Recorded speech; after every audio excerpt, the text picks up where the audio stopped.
सां ॻोठ जुमा शहूक ते अदालती हुकुम ते हद दख़लियूं हटाइण लाइ रेवेन्यू अमलदार असिस्टेंट कमिश्नर मटियारी जी अॻवानी में पुलिस जा वॾा अटाला साण करे घर ड्राहिण लाइ पहुता त अमलदारनि ॻोठाणनि में चकरियूं थियूं, जंहिं बाद ॻोठाणनि औरतुनि ऐं ॿारनि समेत रोड बंदि करण जी कोशिश कई ऐं एहतजाज कयो।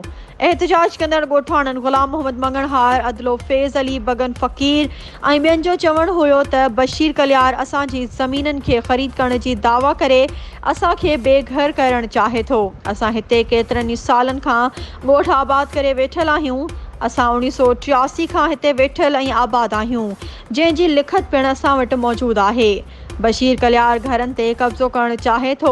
मोहम्मद सालेह मल्हा पारां कयल प्लाटिंग दौरान किस्तुनि में प्लाट वठंदे घर ठाहिरायासीं। हिन ॻोठ में मंगणहार, शहूक, पुछा, बागड़ी ऐं ॿियनि बिरादरीन जे माण्हुनि आबाद आहिनि। ॿिए पासे रेवेन्यू अमलदारनि जो चवणु आहे त सीनियर सिविल जज जी अदालत जे हुकुम ते कार्रवाई करण लाइ पहुता आहियूं।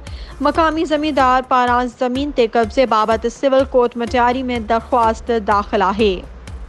वधीक ख़बरुं ऐं अपडेट्स जे लाइ असांजे चैनल खे सब्सक्राइब कयो ऐं हा, बेल आइकन खे प्रेस करणु न विसारिजो त जीअं असांजी हर नई अचण वारी वीडियो तव्हां ताईं पहुची